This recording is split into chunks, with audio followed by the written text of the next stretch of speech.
Alright, in this video we'll be carrying on with alternating current, and in this video we'll be talking about how we can quantify power when we talk about an alternating current circuit, okay? In the first video that I made about alternating current, I showed that the voltage and current, okay? Voltage and current that is produced by a generator has a sinusoidal function attached to it, meaning that our voltage and our current flip directions in a predictable manner, which we can either model as a cos graph or a sine graph, okay? And this voltage or EMF is induced, and obviously this induced voltage is going to produce a current, okay?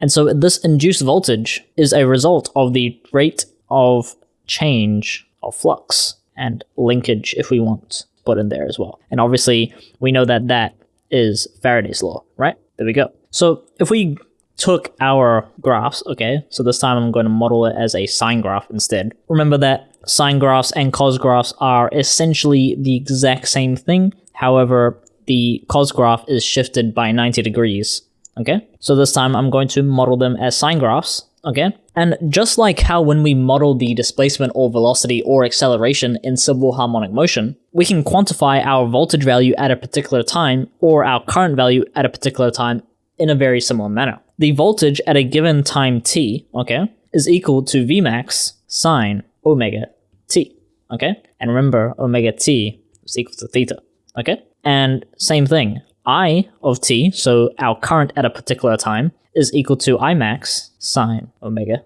t, okay? So very, very, very similar to simple harmonic motion. And that is because both can be modeled as sine graphs or cos graphs. And so if our omega t or our theta is equal to 0 or pi or 2 pi, we know that from here, our 0 is going to be here, our pi is over here, and our 2 pi is over here. And so if our theta is any of these values, then we can see that our voltage is 0, okay? And the exact same thing for our current. When our current is 0 or pi or 2 pi, our current is at 0. And so because P is equal to IV, if our voltage is 0 and our current is 0, that means there is going to be no power at these instances, okay? And we could also see that at pi over 2 or 3 pi over 2, we can see that this is when our voltage and our current are at a max. Now remember, our negative voltage and our negative current is still a max because the negative just insinuates it's in the opposite direction, okay?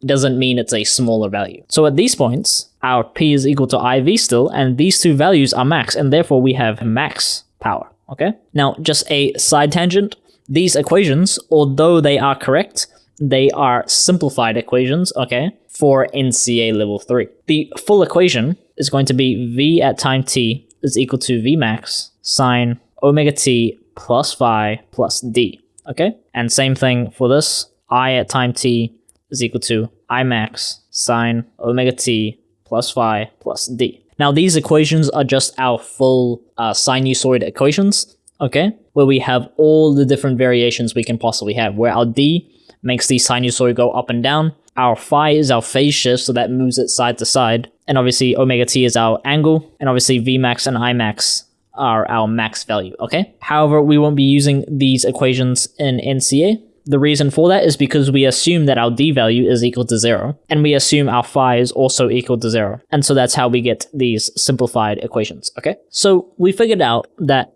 our voltage and our current is changing, and we figured out that at certain instances, our power is 0, and at certain times, our power is max, and then at certain times, it's in between. And so, well, how do we measure that power if the voltage and current are changing all the time? So if we're given a time value, we can obviously figure out the power at that time, because if we have the time value, we can figure out the voltage at that time and the current at that time, and we can get the power at that specific instance. However, that's not very useful. What's more useful to us is an average power, okay? In order to get an average power, we need an average voltage value and also an average current value, okay? So as we know, power is equal to voltage times our current. And we know that in AC, our voltage is going to be alternating, like so, okay? Now, if we were to take the average voltage value for this sinusoid, what we would get is that the average is equal to 0. Now, I don't know about you, but that's not very helpful. The reason for that, if we think about what an average is, our normal arithmetic mean, okay? That's when we add up all the values and then divide by the amount of values that there are, okay?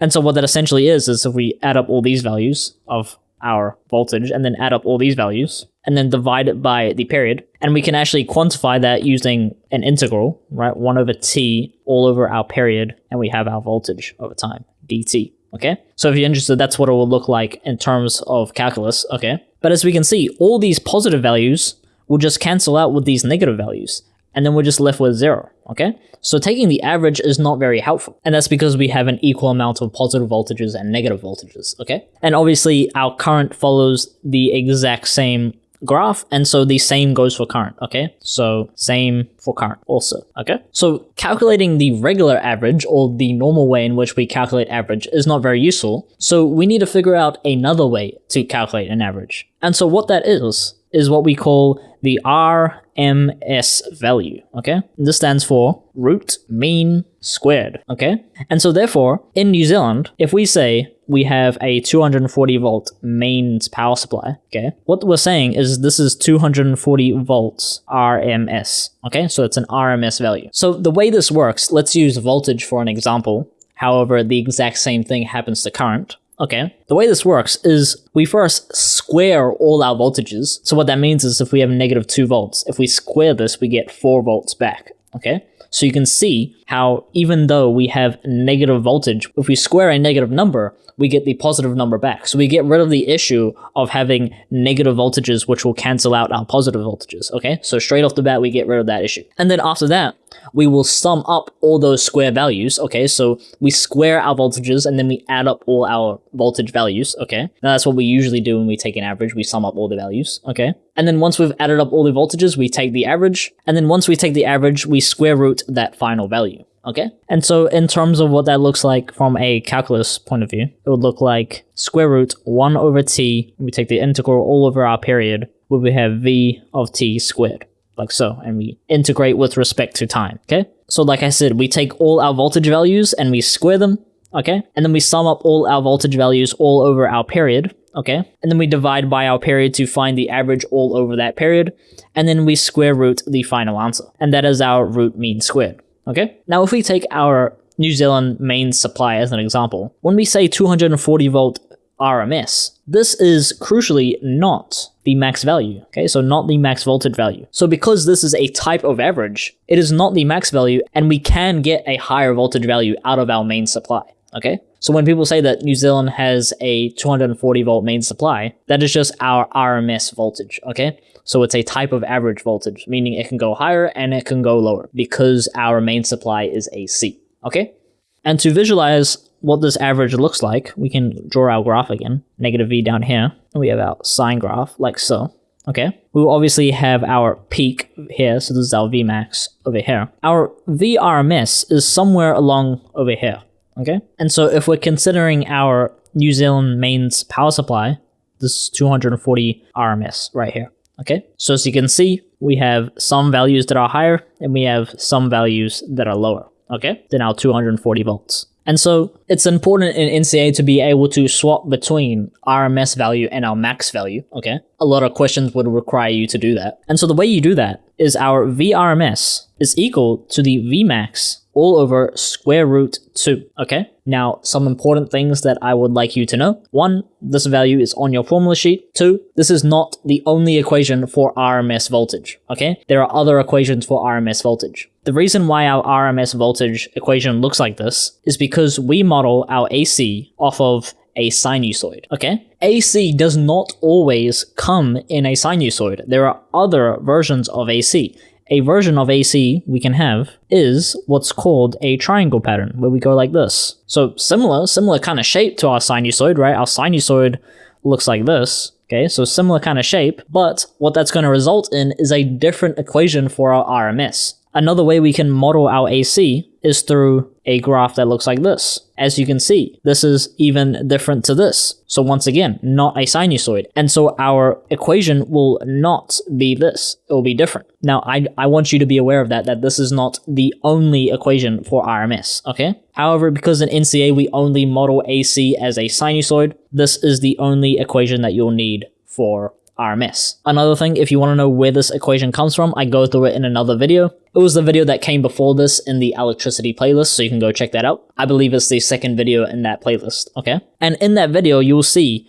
how this equation only comes about because we plug a sinusoid into this equation right here. If we plug another function into this equation, we'll get another RMS equation back out, okay? Now, using this equation to switch from RMS to Vmax is pretty simple. If we want to find our Vmax and we're given an RMS value of 240 volts, okay? We can just go 240 is equal to Vmax all over root 2.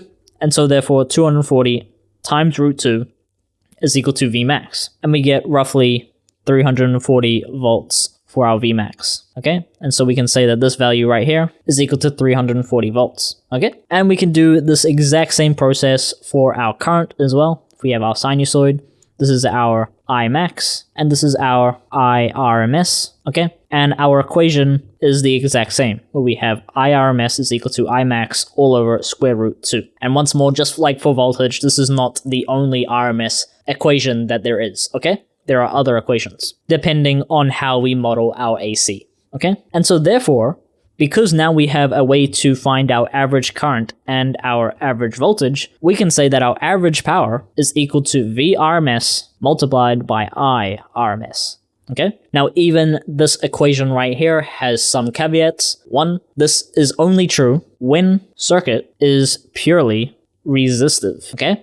And so what that means is it only has components that cause resistance, okay? So that's like a light bulb, a resistor, obviously. What that doesn't include is things like capacitors and inductors. The moment the circuit has capacitors and inductors, this equation no longer checks out, okay? If the circuit has capacitors and inductors, which they most likely will in NCEA level 3, okay, our average power is going to be VRMS multiplied by IRMS multiplied by cos theta. Okay, where our theta value is the phase difference between our voltage and our current, okay? And so in the later parts of this playlist, we'll see when we have inductors or when we have capacitors or when we have both in a circuit, and this results in our voltage and our current to be out of phase with each other. Right now, we have only explored times where our voltage and our current are in phase with each other, okay? However, again, like I said, when we start adding capacitors and inductors, voltage and current become out of phase with each other, okay? And so obviously if we would apply this equation to here, when our voltage and our current are in phase, that means our theta value is equal to 0, and we know that cos theta is equal to 1, okay? So what we would have is this is multiplied by cos 0, okay? And cos 0 is equal to 1, so this term kind of cancels itself out. Okay, and so that is our voltage RMS, current RMS, and our average power in AC for NCEA level 3. See ya.